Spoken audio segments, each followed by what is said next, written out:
Max Verstappen vence pela quarta vez no ano. Olha, a McLaren tem que levantar a mãos para os céus que a Red Bull reagiu tarde demais. Porque se a reação fosse um pouquinho antes, o penta do holandês seria possível. Vamos falar sobre a corrida. Oscar Piastri deu um beijão no muro, ficou tarado pelo muro, deu um beijo no muro, não botou. E o Lando Norris novamente faz seu apelido na internet valer, dando moles, que novamente não aproveitou a geração do seu principal adversário na briga pelo título e não venceu. A diferença é de 25 pontos no Oscar para o Lando, ou seja, uma vitória que, se o Oscar zerar de novo, o Lando vencer Singapura, que será a próxima corrida dia 5 de outubro, eles empatam no campeonato.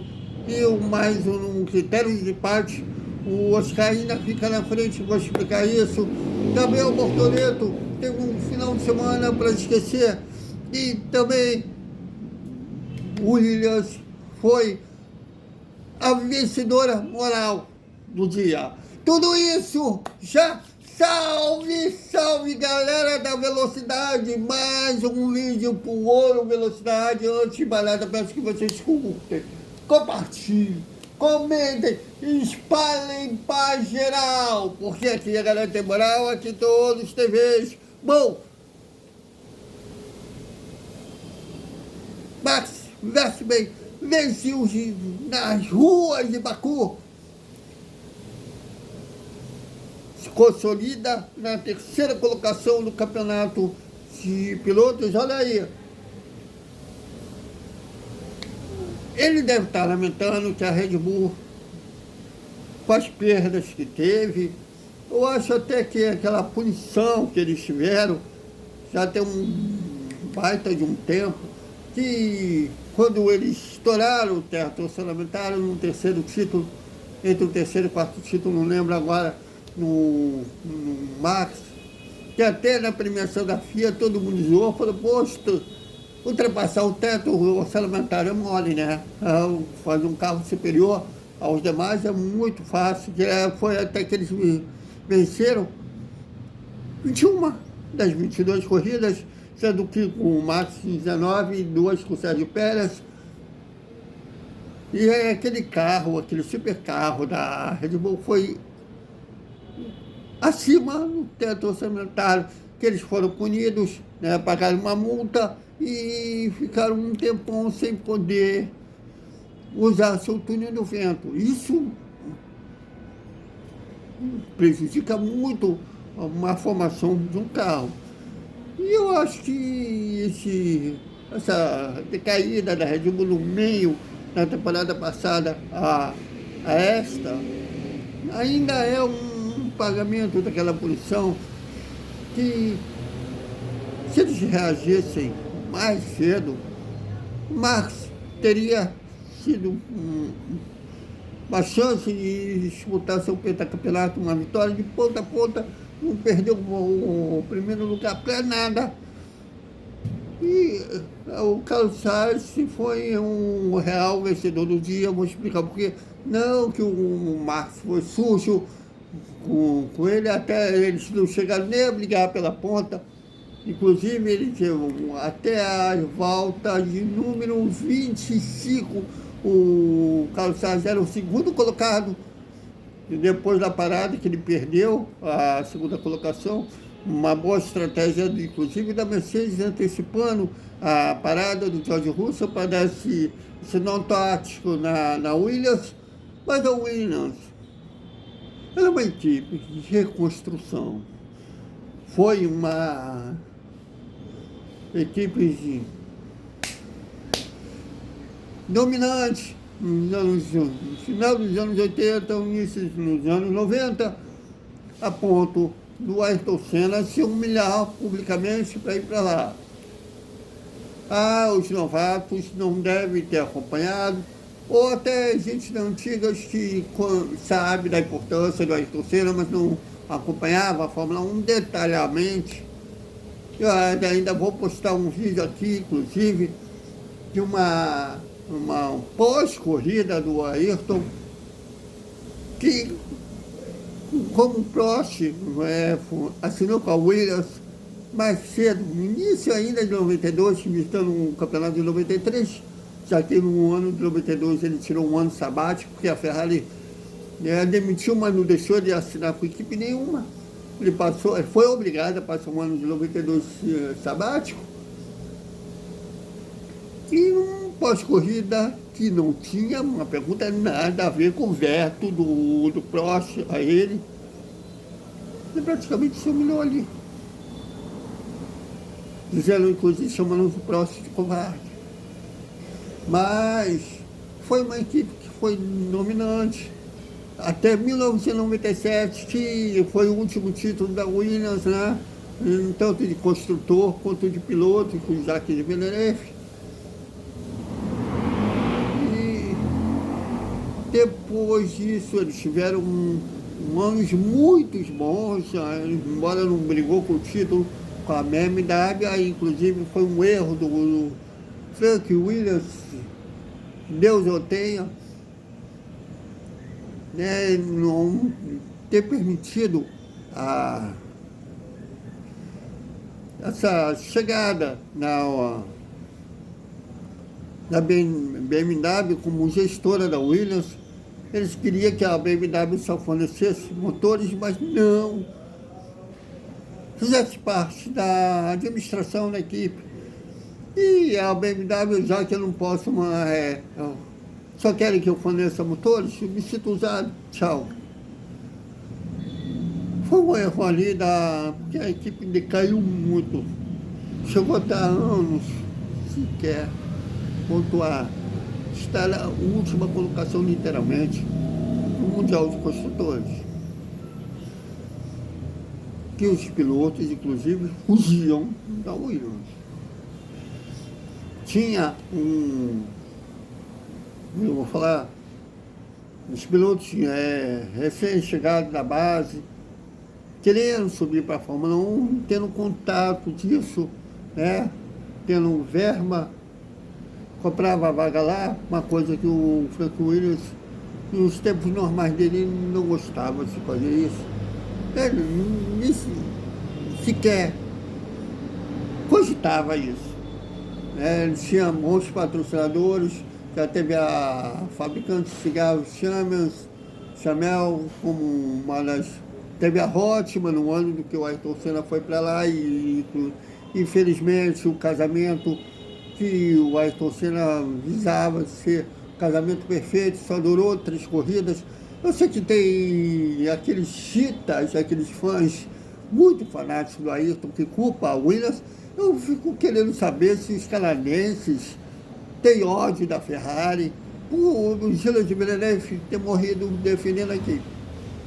E olha que o Gilles foi uma morte muito pior que do Ayrton, porque ele capotou, soltou o cinto e voou, né? O corpo decaiu alguns metros do carro. E teve uma queda brusca, né? Aí a Mercedes veio, teve alguns momentos de parecendo que... Mas voltando ao assunto, não foi uma equipe que passou por uns maus bocados e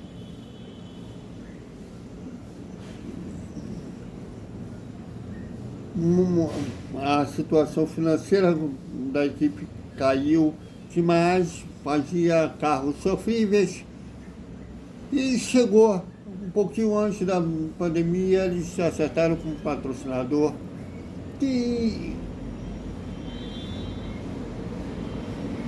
prometia eles ajudar nessa reconstrução da Williams e voltar a ser uma equipe de ponta, uma equipe vencedora, uma equipe que os pilotos brigavam, sonhavam um dia guiar, assim como a Ferrari e a McLaren. E nisso o Frank Williams não era mais o mesmo, já tinha muitos problemas de saúde, e quem tomou conta foi a filha dele, a Claire Williams.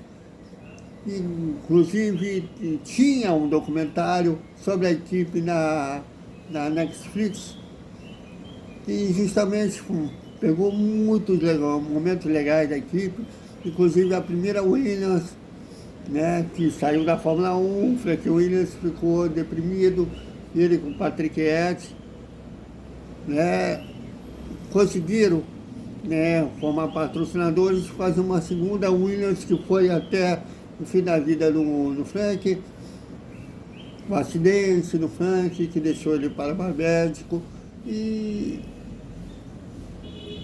a briga, né, no Nelson Piquet com o Larry Mansell, né, inclusive o Nelson Piquet até hoje fala que ele teve que brigar com a própria equipe, que o Mansell era beneficiado, né, o piloto inglês, né, a equipe inglesa e tudo mais.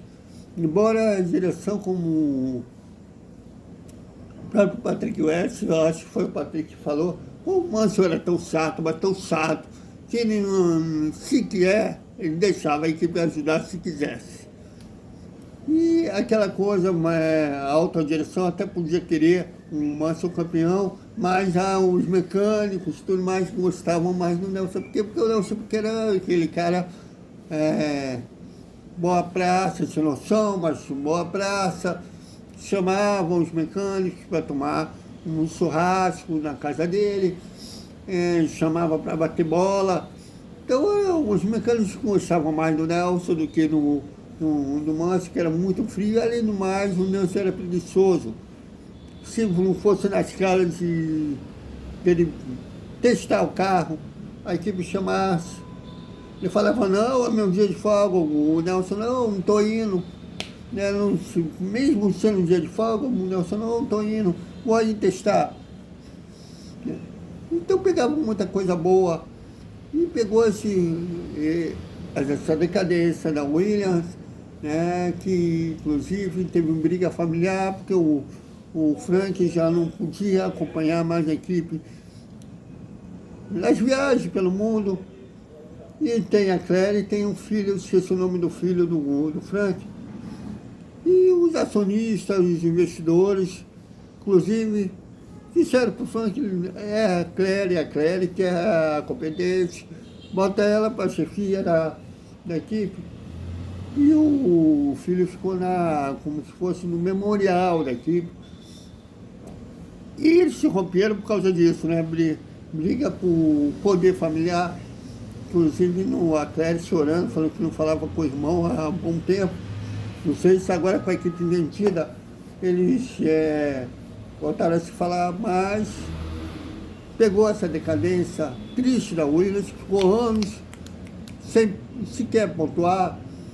Veio novamente a motores Mercedes, porque os últimos anos da Williams, legal, posso dizer, foi com motores da Mercedes, com a parceria da Mercedes, que foi a dupla Felipe Massa e o Valtteri Bottas, com a última pole, inclusive, foi do Felipe Massa na Austrália em 2014.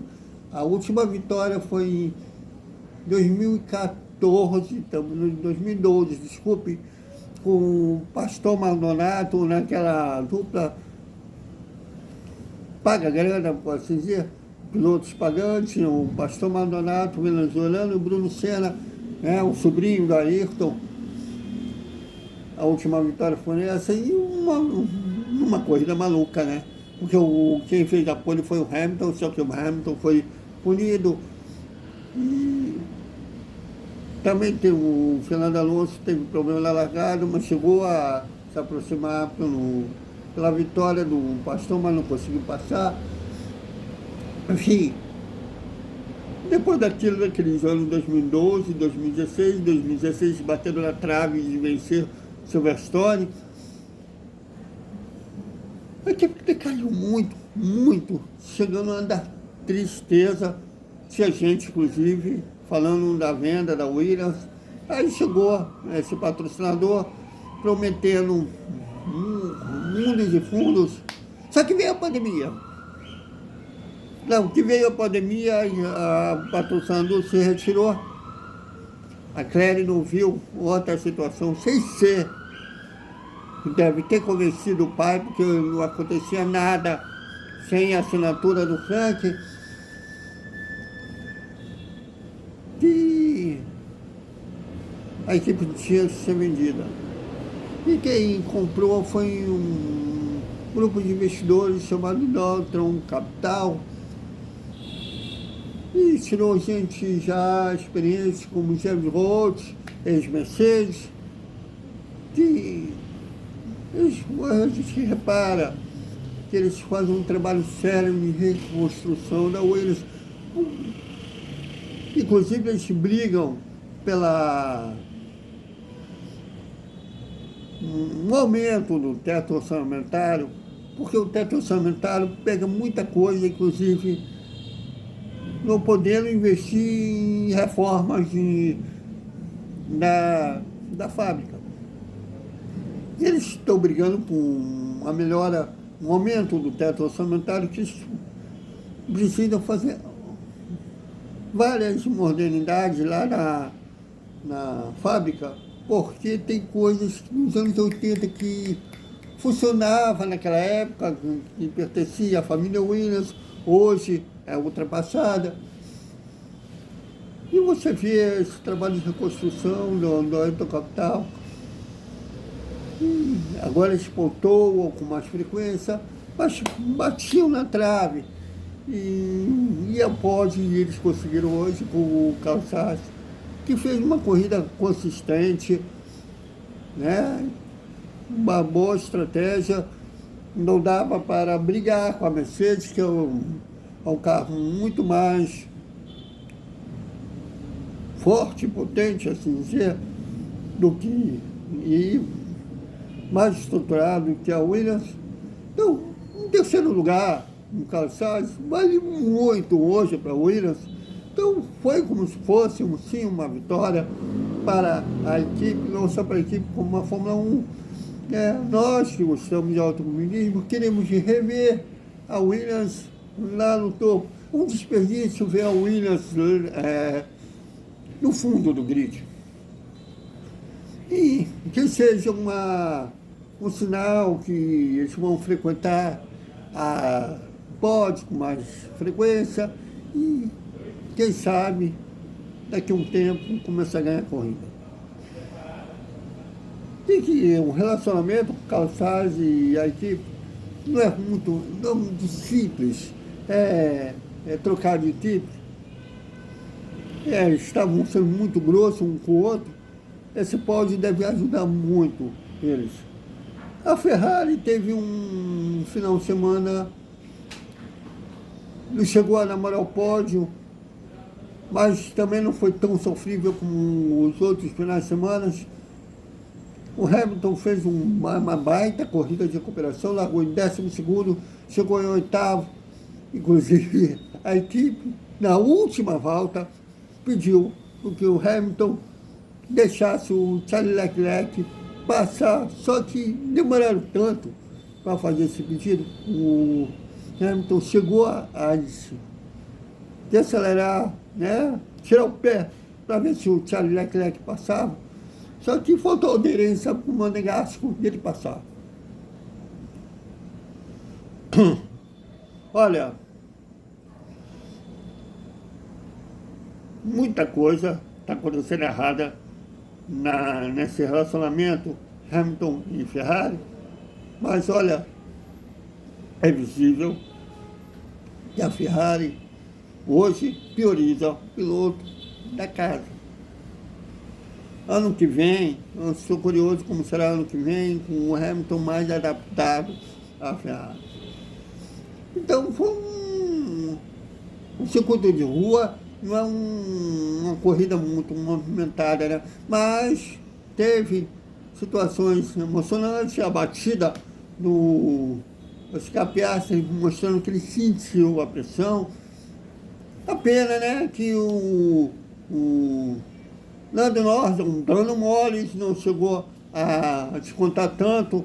A diferença entre os dois é 25 pontos. Se lá em Singapura o Oscar, de novo, zerar e o Lando vencer, vão estar empatados em pontos. Porém, o Oscar ainda vai estar líder do campeonato por ter uma vitória a mais, né? O primeiro critério de empate é o número de vitórias, 7, no caso aí, será 7-6.